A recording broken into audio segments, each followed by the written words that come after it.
Espiritismo, a caminho da luz. Estudando o Livro dos Espíritos, Allan Kardec. Questões 01 a 1019. Se gostaram, deixe seu like, compartilhe e se inscreva no canal. Bom estudo! O Livro dos Espíritos, parte 2ª, capítulo 5, Considerações sobre a pluralidade das existências. Vejamos de que lado estão as probabilidades e tomemos a questão sobre o outro ponto de vista, deixando outra vez de lado o ensinamento dos Espíritos para analisá-la unicamente como estudo filosófico. Se não existe reencarnação, não há senão uma existência corporal. Isso é evidente. Se nossa existência corporal atual é a única, a alma de cada homem é criada no momento do seu nascimento, a menos que se admita a anterioridade da alma. E nesse caso, se perguntará qual foi o estado da alma antes de seu nascimento, e se esse estado não constituía por si só uma existência sob uma forma qualquer, não há meio termo, ou a alma existia ou não existia antes do corpo. Se existia, qual era a sua situação? Ela tinha ou não consciência de si mesma? Se não tinha, e como se não existisse? Se tinha individualidade, era progressiva ou estacionária? Tanto num caso como no outro, em que grau se achava ao tomar o corpo?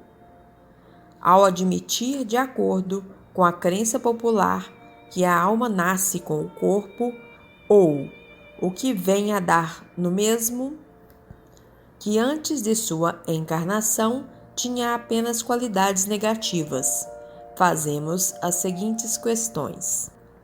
1. Por que a alma mostra aptidões tão diversas e independentes das ideias adquiridas pela educação? 2. De onde vem a aptidão extranormal de certas crianças de tenra idade para determinada arte ou ciência, enquanto outras permanecem inferiores ou medíocres por toda a vida? 3. De onde vêm em uns as ideias inatas ou intuitivas que não existem em outros? 4. De onde vêm em algumas crianças esses instintos precoces de vícios ou de virtudes, esses sentimentos inatos de dignidade ou de baixeza, que contrastam com o meio em que nasceram? 5. Por que certos homens, independentemente da educação, são mais avançados que outros? 6. Por que há selvagens e homens civilizados? Se tomardes uma criança hotentote, recém-nascida, e a educardes nas escolas mais renomadas, fareis dela algum dia um Laplace ou um Newton? Perguntamos: qual é a filosofia ou a teosofia que pode resolver esses problemas? Ou as almas são iguais no seu nascimento, ou são desiguais? Não há a menor dúvida disso. Se são iguais, por que são tão diferentes as suas aptidões? Dirão que isso depende do organismo. Nesse caso, então seria a mais monstruosa e mais imoral das doutrinas. O homem seria apenas uma máquina, o joguete da matéria, e assim não teria mais as responsabilidades por seus atos, pois poderia atribuir tudo às suas imperfeições físicas. Se são desiguais as almas, é porque Deus as criou assim. Mas então, por que essa superioridade inata concedida a alguns? Estará essa parcialidade, esse favorecimento de acordo com a justiça e com o amor igual que dedica a todas as criaturas? Admitamos, ao contrário, uma sucessão de existências anteriores progressivas para cada alma e tudo estará claramente explicado. Os homens trazem ao nascer a intuição do que adquiriram em vidas anteriores. São mais ou menos avançados de acordo com o número de existências por que passaram, conforme estejam mais ou menos distantes do ponto de partida, exatamente como uma reunião de indivíduos de todas as idades, em que cada um terá um desenvolvimento proporcional ao número de anos que tiver vivido. As existências sucessivas serão para a vida da alma o que os anos são para a vida do corpo. Reuni de uma vez 1000 indivíduos, de 1 a 80 anos. Imaginai que um véu seja lançado sobre todos os dias que ficaram para trás, e que em vossa ignorância os acreditais nascidos todos no mesmo dia. Perguntareis naturalmente como uns podem ser grandes e outros pequenos, uns velhos e outros jovens, uns instruídos e outros ainda ignorantes. Mas se o véu que esconde o passado se dissipar, se chegardes a saber que todos viveram um tempo mais ou menos longo, tudo se explicará. Deus, em sua justiça, não podia ter criado almas mais perfeitas e outras menos perfeitas, mas, com a pluralidade das existências, a desigualdade, as diferenças e divergências de vida, não tem nada contrário à mais rigorosa justiça, pois vemos apenas o presente, não o passado. Este raciocínio se baseia em algum sistema ou é uma suposição gratuita? Não. Partimos de um fato patente, incontestável, a desigualdade das qualidades, das aptidões e do desenvolvimento intelectual e moral, e verificamos que este fato é inexplicável por todas as teorias correntes, enquanto a explicação é simples, natural e lógica por uma outra teoria. É racional preferir as que não existem àquela que explica.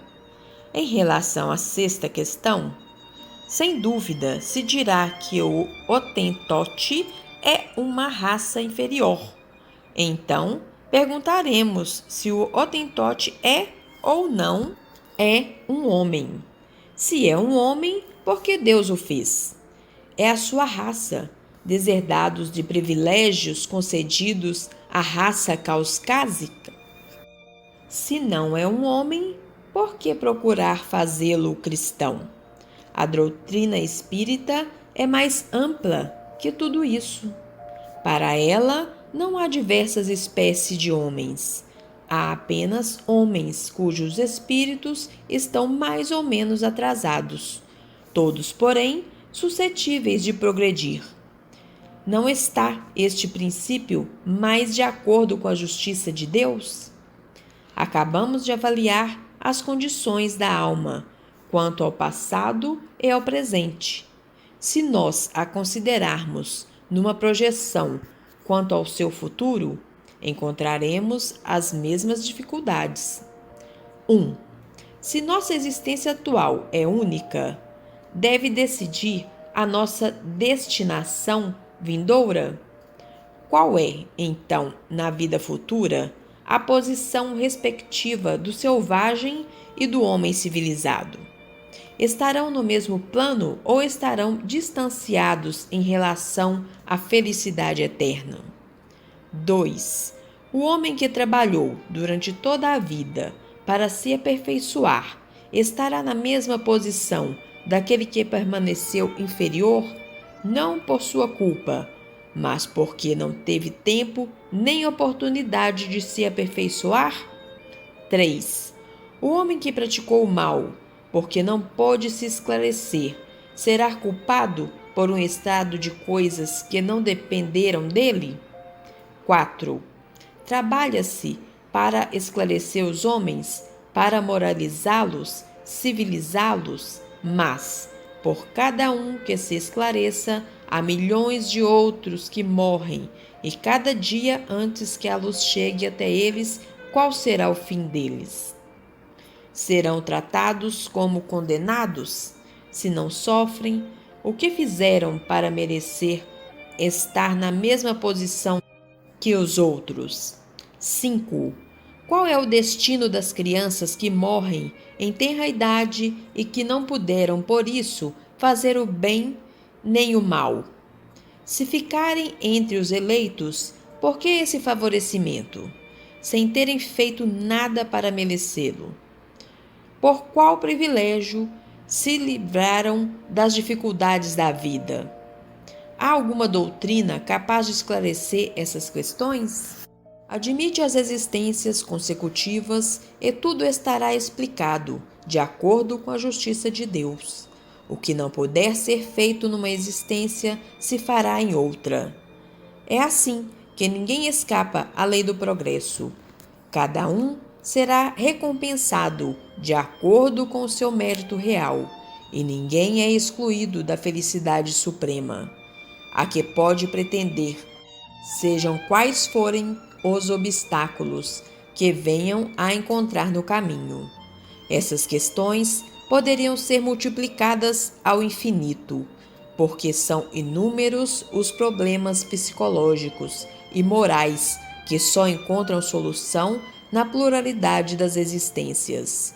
Limitamo-nos apenas às observações dos mais comuns. Poderão também dizer que a doutrina da reencarnação não é admitida pela Igreja, porque ela seria a subversão da religião. Nosso objetivo não é tratar dessa questão nesse momento. Basta-nos ter demonstrado que a reencarnação é eminentemente moral e racional.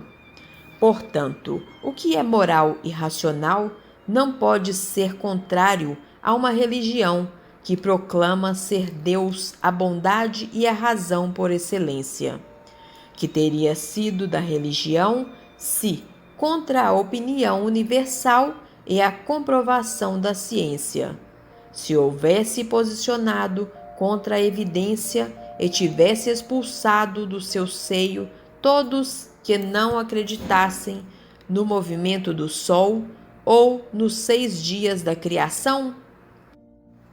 Que crédito mereceria e que autoridade teria entre os povos mais esclarecidos uma religião fundada em erros notórios que fossem impostos como artigos de fé?